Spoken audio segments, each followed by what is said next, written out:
এটা বাস্তব যে আওয়ামী লীগ নির্বাচনের সুযোগ পেলে তারা আসলে সেকেন্ড পজিশন হোল্ড করবে, এটা স্বাভাবিক। জামাত হয়তো সর্বোচ্চ পেলে 30টি আসন পেতে পারে, তা আওয়ামী লীগের বাস্তবতা আছে তারা হয়তো 30টির বেশি আসন 50টা পেতে পারে, এর বেশি আমার কাছে মনে হয় না যে পাবে।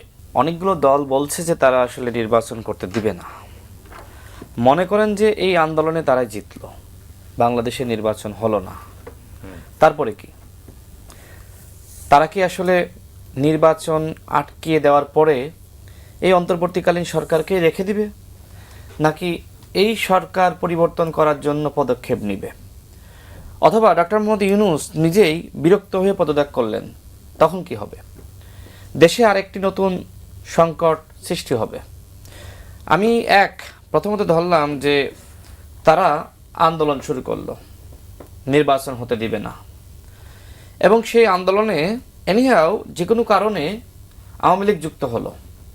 তার মানে যদি নির্বাচনমুখী না হয়ে আন্দোলনমুখী হয়, সেক্ষেত্রে আওয়ামী লীগ এই আন্দোলনে যুক্ত হলো, যুক্ত হয়ে তারা কিন্তু ফিরে আসার একটি সম্ভাবনা সৃষ্টি হলো। ভাই যেটি বললেন যে আওয়ামী লীগকে তো নিষিদ্ধ না করলে তারা নির্বাচনে গেলে এনিহাও তারা বিএনপির পরের পজিশনটা থাকতো, আসলে বাস্তবতা সেটাই বলে। যেহেতু আসলে আওয়ামী লীগ একটি বড় দল, তারা গণহত্যা চালিয়েছে, তবে যেহেতু আওয়ামী লীগ একটি প্রাচীনতম দল বাংলাদেশের ইতিহাসে, তাদের আসলে ভোট আছে, গ্রাম গঞ্জে পাড়া মহল্লায় ভোট আছে, এবং অনেকে আছে যারা একদম অন্ধভাবে আওয়ামী লীগকে মানে পছন্দ করে, শেখ মুজিবকে পছন্দ করে। হাসিনা এত বড় হত্যা চালিয়েছে, তাও দেখবেন যে খুব বেশি আওয়ামী লীগের কিন্তু ক্ষমা চায়নি। আমরা দেখলাম যে গোপালগঞ্জে সম্ভবত 2 ধাপে 6 জন করে 12 জন কিন্তু পদত্যাগ করেছে, গোপালগঞ্জের মতো জেলায়। আর অন্যান্য জেলায় হয়তো বরিশালের যারা, তারা আপনার চট্টগ্রামে, যারা চট্টগ্রামের তারা ঢাকায়, এইভাবে কিন্তু আসলে জায়গা পরিবর্তন করে তারা কিন্তু এক ধরনের মানে মুখ লুকিয়ে রেখেছে, কিন্তু আওয়ামী লীগ তারা ত্যাগ করে নাই। এটা বাস্তব যে আওয়ামী লীগ নির্বাচনের সুযোগ পেলে তারা আসলে সেকেন্ড পজিশন হোল্ড করবে, এটা স্বাভাবিক। সেটা ভাই যেটি বললেন যে জামাত হয়তো সর্বোচ্চ পেলে 30টি আসন পেতে পারে, তা আওয়ামী লীগের বাস্তবতা আছে তারা হয়তো 30টির বেশি আসন 50টা পেতে পারে, এর বেশি আমার কাছে মনে হয় না যে পাবে, 50টা সর্বোচ্চ।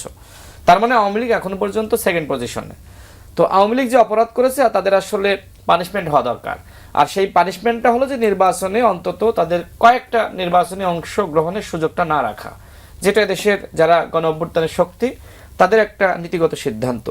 কিন্তু এই গণ অভ্যুত্থানের শক্তি যদি নির্বাচনে যাওয়ার নীতিগত সিদ্ধান্তের জায়গায় না থাকে, তাহলে কিন্তু ওই যে তারা আওয়ামী লীগকে নির্বাচনে যেতে দিবে না, ওই জায়গাটায় আর থাকা যাচ্ছে না, নির্বাচনই হচ্ছে না। দ্বিতীয়ত দেশে একটি সংকট সৃষ্টি হবে, এবং সেই সংকটের জন্য দায়ী থাকবো আমরা নিজেরাই। এখন তাহলে করণীয় কি?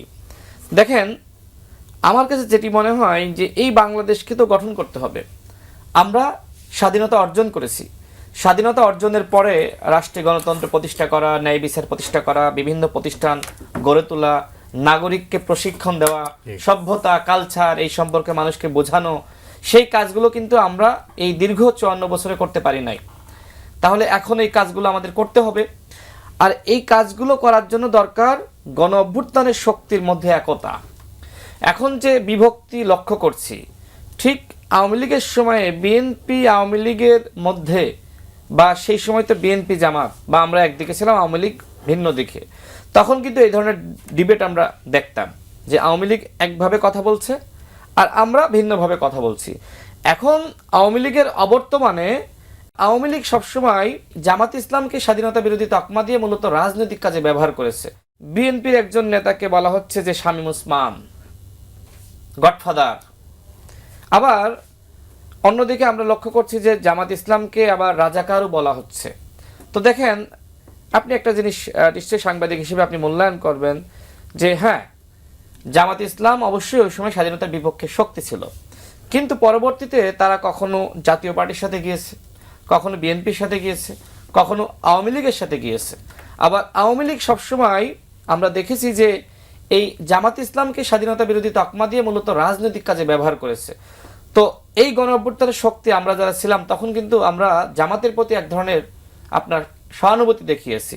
আমরা তখন প্রটেস্ট করেছি যে জামাতের ওই সময়কার নেতৃত্ব ভুল করেছে, পরবর্তীতে যারা আছে তারা কিন্তু গণতন্ত্রের পক্ষে অবস্থান নিয়েছে, এবং তারা 26শে মার্চ এবং 16ই ডিসেম্বর তারা বিশ্বাস করে।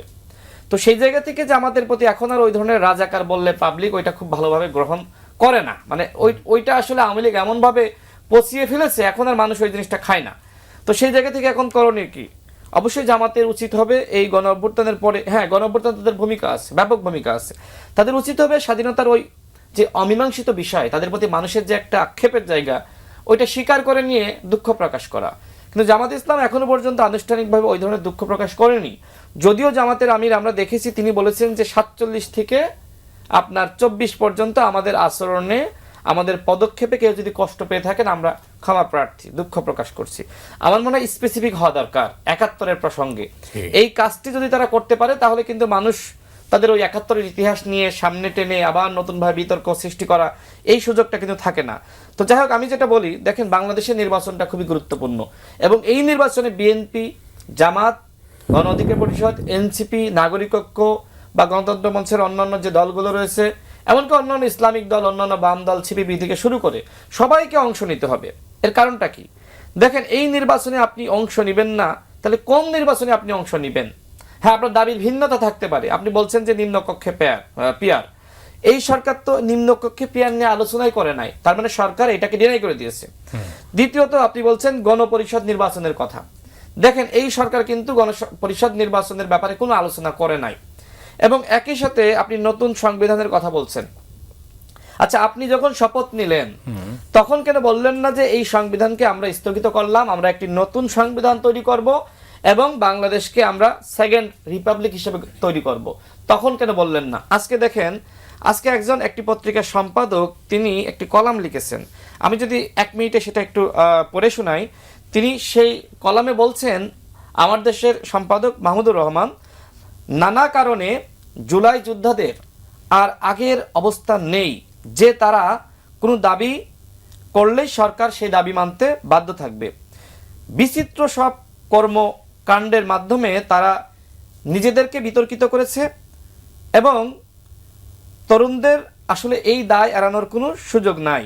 তিনি আরেকটি গুরুত্বপূর্ণ কথা বলেছেন যে রূঢ় বাস্তবতা হলো এদের ডাকে জনগণ আর রাস্তায় নামবে না এবং তিনি স্পষ্টভাবে কিন্তু এনসিপির কথা সেখানে উল্লেখ করেছেন। তিনি আরো বলেছেন যে আমি সর্বদা তরুণদের অপরিসীম সাহস এবং নিখাদ দেশপ্রেমের প্রশংসা করে এলেও তাদের আত্মসংযম এবং বিচক্ষণতার যে অভাব সেটা তারা উপেক্ষা করতে পারে না।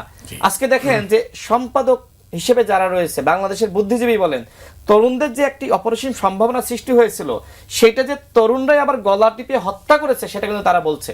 তার মানে এনসিপির একটা সম্ভাবনা ছিল, তারা গণ অভ্যুত্থানের নেতৃত্ব দিয়েছে, কিন্তু এই সম্ভাবনাকে কাজে লাগিয়ে সারা দেশে তারা সংগঠন গড়ে তুলতে পারে নাই।